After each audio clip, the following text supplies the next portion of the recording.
Baldy, I have so many questions for you, but I think the first thing I want to start with is the natural progression that Caleb Williams has made this year from an X's and O's standpoint and from a fundamental standpoint. How is he different today than the guy that you saw a year ago at this time?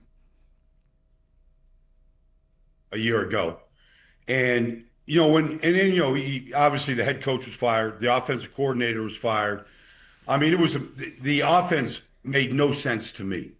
I mean, 3rd and 3, they're throwing go routes 40 yards down the field. The offense just didn't make sense. That's number one. And because of that, he played a very frenetic style. And because he's such a great athlete, he can kind of get away with it. But it's not how you win football games. I thought it's been much more disciplined approach. There is very little frenetic play. At times, it requires it because some protections do break down sometimes. You do get free hitters coming right at him. But the commitment to the run game has been real throughout the year. They never get away from it. I don't know if anybody runs the ball on 3rd downs, whether it's 3rd and 3 or 3rd and 7.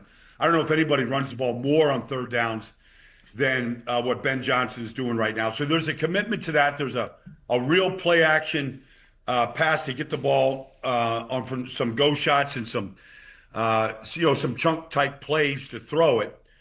And then I think from the very beginning this year, if you go all the way back to preseason, Ben Johnson was blowing up Tyson Bagent all the time. They gave him a new contract, even though he's only played a couple of games. They gave him an extension. And I thought like they were lighting a fire under Caleb Williams.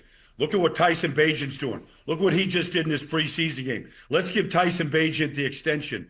And I felt like all these things were getting Caleb to like really hone in and really be committed and really study this thing. And not that he wasn't before, but I felt like he was pulling all these little levers to make sure that Caleb was paying attention, and this is what we need you to do, and you've got to be disciplined, and this is the progression.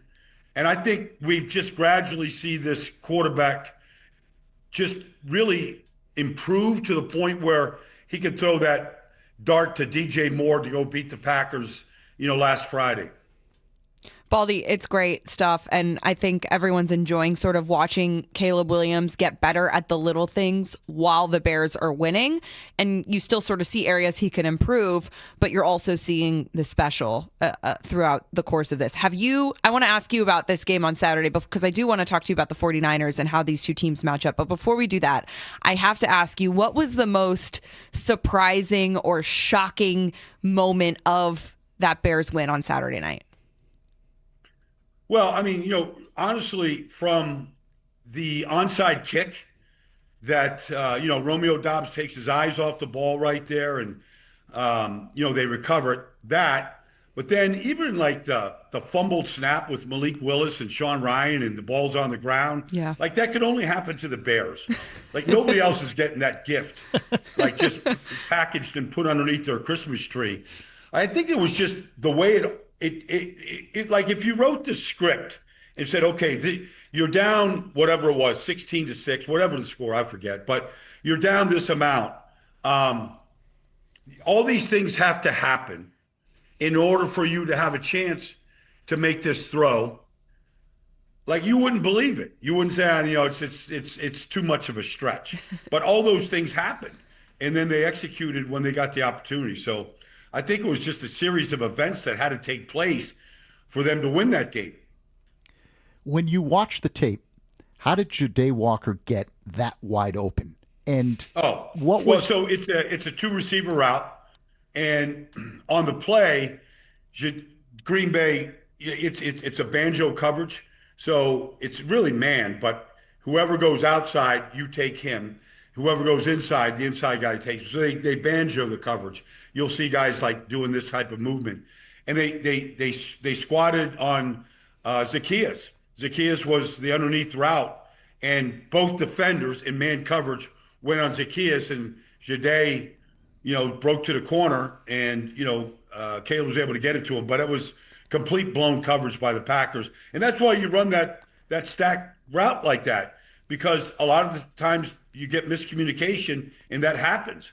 And but that's what happened. In Green Bay, they both bid on Zacchaeus right there, and it left Jade wide open. Either miscommunication or they're thinking, oh, they're not throwing it to this undrafted rookie who, you know. It could be. I honestly didn't know who he was. Yeah. When they threw it to him, I had to go look it up. Yeah. And that happens. But, with Luther Burden out and Roma Dunze out and, okay, Jade gets, promoted. Yeah. You're thinking exactly what you just said. Oh, they're not going to include him. Zacchaeus has been around this league a long time. We've got the tight ends. We've got DJ. We've got the backs. There's other guys to throw it to, and he becomes the hero. I got to tell you, he's been so fun to cover. And we sort of got to know him during training camp because he was described by Declan Doyle as someone who runs out to practice like he's running out to recess. Like he just loves football, and he's just been a blast. Baldy, I want to ask you because this 49ers offense is firing. Brock Purdy, 5 touchdowns to 5 different pass catchers this past Monday night. How do they match up against this Bears defense? Well, Kyle Shanahan is, before there was Ben Johnson, there's been Kyle Shanahan for a long time. Yeah. And the subtle things that he does, that he demands, are really you have to really go deep inside the film to see some of the things. Last week, in the run game, they were doubling with the tight end, DeForest Buckner, who's their best run defender, and how they got to the double was, I hadn't seen it all year by anybody. So they space you out. They really spread you out. The offense runs through Christian McCaffrey. He's got 372 touches this year. He's going to get 2,000 yards. He's going to get 100 catches. He is indefatigable. You have to, and then the way that they use Christian McCaffrey is he's going to get, TJ, pick a guy. They're going to Jaquan. Somebody's going to get matched up on Christian McCaffrey, and nobody can cover him in space. So there's that. There's Kittle, who just attacks the ball in the air. What you have to do, and what they couldn't do on Monday night, is you've got to pressure Brock Purdy. And he dropped back 35 times. He was hit once. Mm-hmm. If you give him clean pockets, he's probably not going to miss many, right, like he did the other night. And so you've got to figure out ways to pressure him, or he'll do exactly what he's done the last 3 weeks in this league right now. Insider calls are brought to you by Nationwide. For your insurance and financial needs, Nationwide is on your side. You mentioned, Baldy, about before Ben Johnson, there was Kyle Shanahan. And, Johnson mentioned this yesterday, and you kind of talked about it a little bit, how it's a unique team to prepare for in San Francisco because you start with the running back and the tight end before you start talking about the quarterback, which makes them unique. When you flip it around and let's say you're Robert Saleh and you're preparing for this Bears offense, where can the Bears attack this San Francisco defense and keep that 49ers offense off the field? Well, you can attack them really anywhere. I mean, they're not very talented. You lose, Fred Warner, you lose Nick Bosa, you lose a lot. I mean, those are 2 of the top 10 defensive players in this whole league. And so, but what Robert Saleh does is there is just, you can watch any game, on any play in any game. The effort that his defense plays with is admirable. Maybe the Houston Texans play harder, but they're more talented. They overcome the deficiencies that they have with just effort. If you need to get 9 guys to the football, 9 guys get there. Now, I would say, where do you attack? I think you can run the ball against them. And that's what this whole offense that Chicago does is built around the run game and the commitment to the run game. Nobody runs the ball on third downs more than the Bears. Whether it's 3rd and 3 or 3rd and 7, they run the ball.